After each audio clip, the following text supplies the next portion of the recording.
Higher secondary level पे बहाली में उर्दू को ऑप्शनल करार दिए जाने के मामले पर भागलपुर के दानिशवरों में गमो गुस्सा है।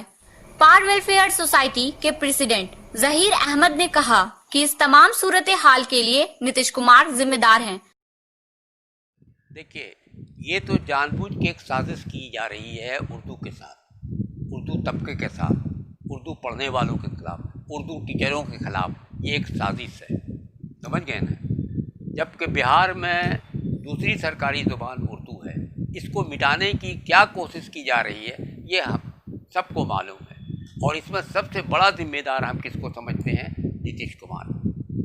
नीतीश कुमार के मंशा के, उनके ओपिनियन के, उनके ख्यालात के ख़िलाफ़ कोई भी पत्ता नहीं हिल सकता है, माने उर्दू को माने इस हालत में लाने की, किसी को नहीं।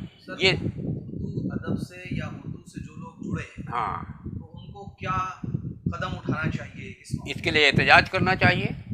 बिल्कुल एहतजाज, हम लोग भी एहतजाज कर रहे हैं। उनका हमारे यहाँ जितने भी हैं जनता दल यू के उर्दू वाले, उससे हम कह रहे हैं कि आप उससे पैर चटक, आप कोशिश कीजिए, लड़िए, खूब कीजिए, जाके नीतीश कुमार के पास जाइए, कहिए कि ये बहुत गलत काम हुआ।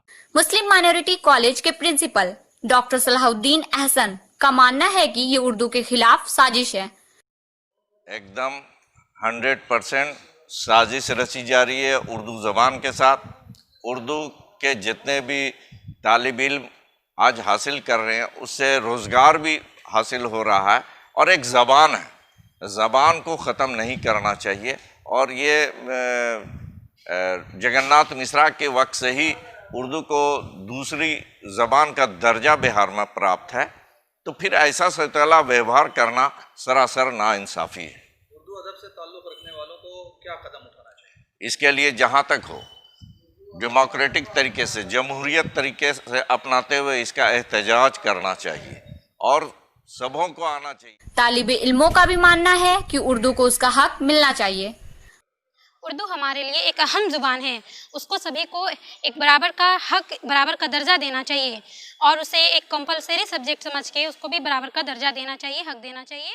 आपको बताते चले कि चंद रोज पहले Bihar state Urdu teachers association के बैनर तले भी एक मुजाहिरा किया गया था। इसके अलावा इस मसले पर उर्दू राब्ता कमेटी भागलपुर के ओहदेदारों ने भी गमो गुस्से का इजहार किया था। न्यूज द पैशन के लिए भागलपुर से गोहर आलम की report. Mobile campus, new Shah market Bhagalpur, deals in mobile spare parts, battery, charger and tools. MJ electronics, Shah market Bhagalpur, deals in all types of electronic goods.